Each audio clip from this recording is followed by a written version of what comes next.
राजकीय घडामोडी, सामाजिक विश्लेषण, कृषी विभाग, कला व मनोरंजन विश्व आणि क्रीडा क्षेत्रातील बातम्यांचे ताजे व अचूक अपडेट्स महाराष्ट्र शाही न्यूज मराठी. बातमी मागची बातमी, शोध सत्याचा.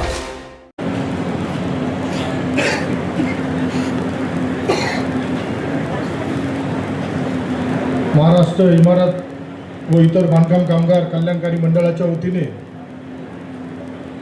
आपल्या संगमनेर येथे होत असलेल्या भांडी वाटपाच्या कार्यक्रमासाठी उपस्थित असलेले व्यासपीठावरील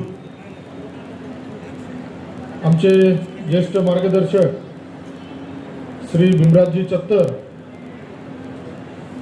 शिवसेनेचे शहराध्यक्ष विनोदजी सूर्यवंशी, भारतीय जनता पार्टी तालुका अध्यक्ष गुलाबराजे भोसले, सहाय्यक कामगार आयुक्त डिसले साहेब, सरपंच राहुलजी दिघे, दादा पाटील गुंजा, नगरसेविका साक्षीताई सूर्यवंशी, अशोकराव कानवडे, शैलेश फटांगरे, डॉक्टर महेंद्र कोल्हे, रऊफभाई शेख, शशिकांतजी मतकर, दीपालीताई वावळ, विकास पुंड, बादशाहजी गुंजा, संगीताताई पुंड, सुरेश दळवी, डॉक्टर सोमनाथजी कानवडे, सौरभ देशमुख, सीताराम पानसरे, संकेत बुवाजी खेमदर, बाळासाहेब खेमदर, उपस्थित व्यासपीठावरील सर्वच मान्यवर आणि बंधू आणि भगिनींनो, कार्यक्रम भरपूर होत आहेत, प्रतिसाद चांगला मिळतोय. कारण हे जे आपलं सरकार आहे हे सरकार सर्वसामान्यांचं सरकार आहे, कामगारांचं सरकार आहे, शेतकऱ्याचं सरकार आहे, लाडक्या बहिणींचं सरकार आहे, तरुणांचं सरकार आहे, सर्वच समाजातील घटकांचं हे आपलं सरकार आहे. या सरकारचं नेतृत्व आदरणीय देवेंद्रजी फडणवीस साहेब करताय.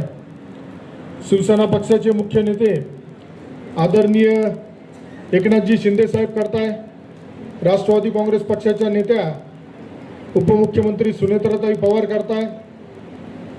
आणि ज्यांच्या नेतृत्वाखाली या जिल्ह्यामध्ये, या संगमनेर तालुक्यामध्ये सत्ता नसताना, इतके वर्ष संघर्ष करत असताना ज्यांनी नेहमी आम्हाला साथ दिली, मार्गदर्शन दिले, तुमच्या आमच्या सगळ्यांचं पालकत्व स्वीकारलं, असे राज्याचे जलसंपदा मंत्री, जिल्ह्याचे पालकमंत्री आदरणीय नामदार राधाकृष्ण विखे पाटील साहेब.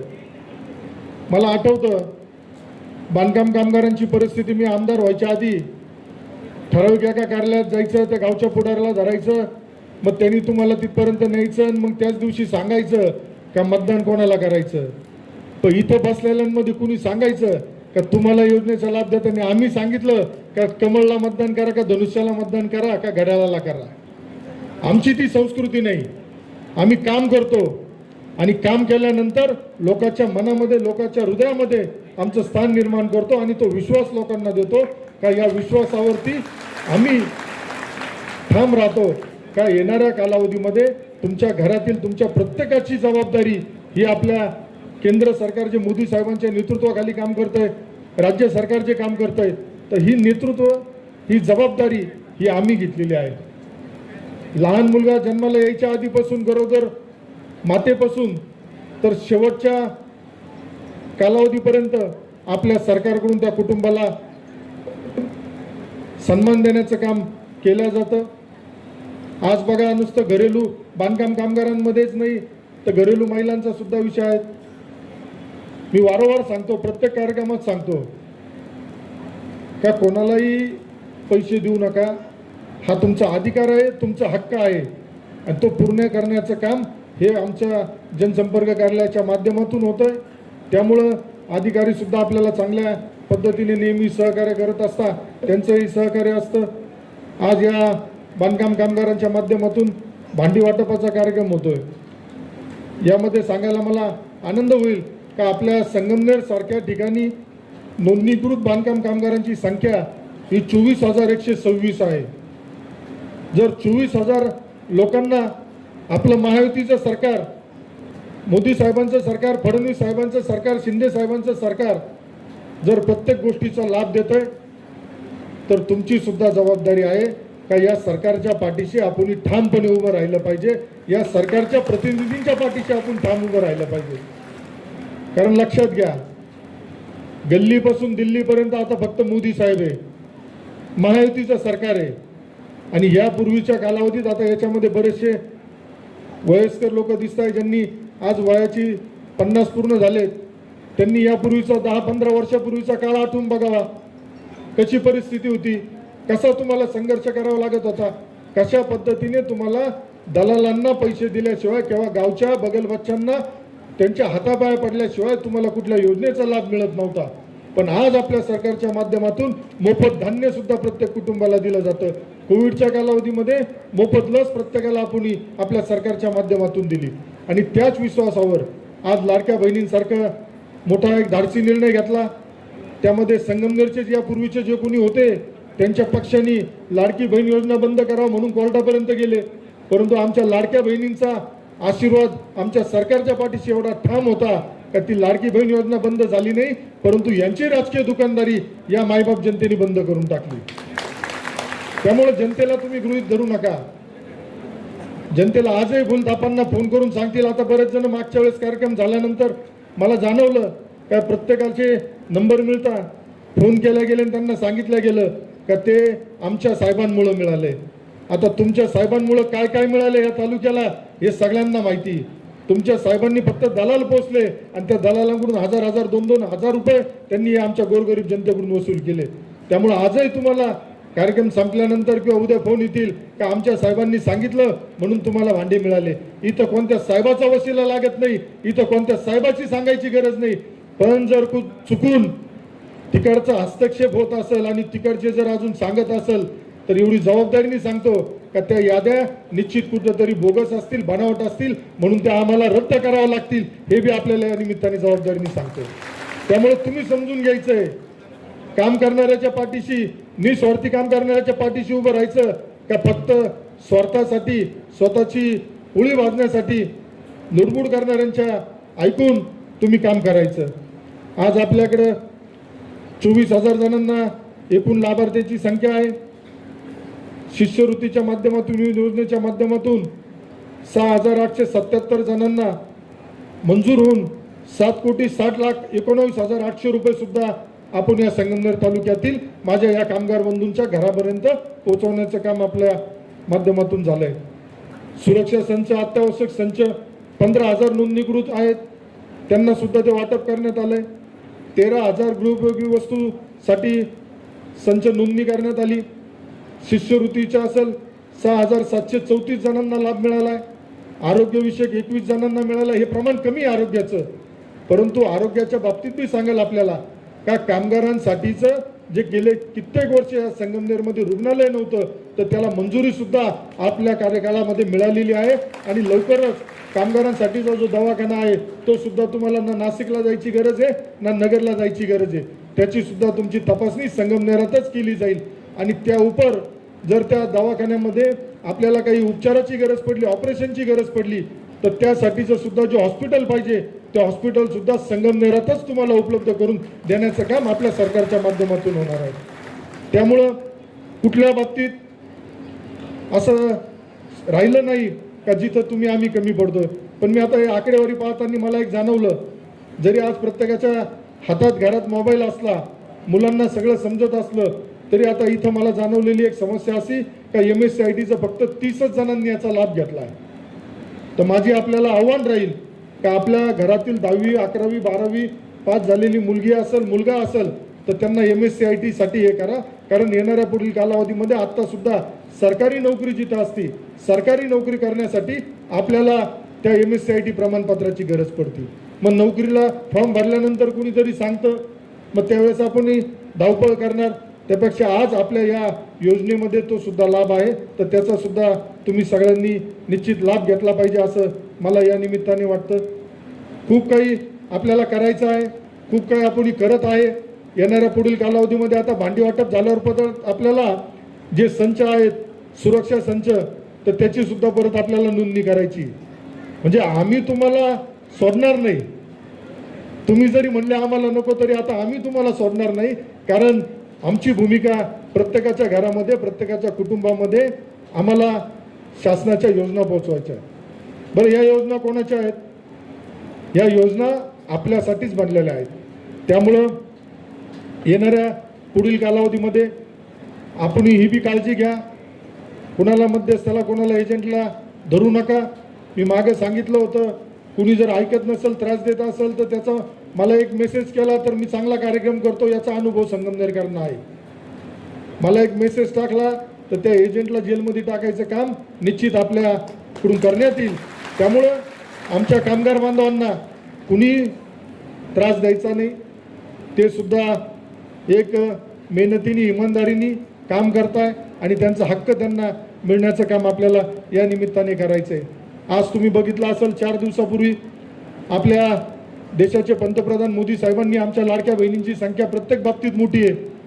नुसतं बांधकाम कामगारच नाही तर मी जेवढे आता कार्यक्रम करतो, अखंड हरिनाम सप्त्याला जातो, तिथं सुद्धा आमच्या लाडक्या बहिणींची, माता भगिनींची संख्या मोठी असते. त्या दृष्टीनेच आपल्या सरकारने निर्णय घेतला होता का महिलांना 33% आरक्षण जे आहे हे दिल्लीमध्ये मिळालं पाहिजे, हे मुंबईमध्ये मिळालं पाहिजे. परंतु दुर्दैवाने काही लोकांना फक्त मतापुरते आमच्या लाडक्या बहिणी पाहिजेत, फक्त मतापुरते आमच्या माता भगिनी पाहिजेत. पण ज्यावेळेस सभागृहामध्ये त्यांना बसवायची वेळ आली तर त्यावेळेस त्या गोष्टीला त्यांनी विरोध केला. हे विरोध करणारे सुद्धा तुम्ही शोधले पाहिजे आणि त्यांचा बंदोबस्त केला पाहिजे. माझ्यासारखा जर सामान्य कार्यकर्ता या तालुक्याचा आमदार होऊ शकतो तर उद्या तुमच्यातीलच एखादी भगिनी का या संगमनेर तालुक्याची आमदार होऊ शकत नाही. परंतु काही जणांना असं वाटतं का फक्त मी, माझा परिवार. पण आज माझा परिवार मी तुम्हाला सांगतो, या संगमनेर तालुक्यातील प्रत्येक गावातील, प्रत्येक घरातील, प्रत्येक कुटुंबातील व्यक्ती हा माझा परिवार आहे आणि मी त्या परिवाराचा सदस्य आहे. त्यामुळे कधीही तुमच्या भावाला, तुमच्या मुलाला हक्काने सांगायचं, कुठलीही अडचण असू, मुलाच्या शिक्षणाची असू, दवाखान्याची असू.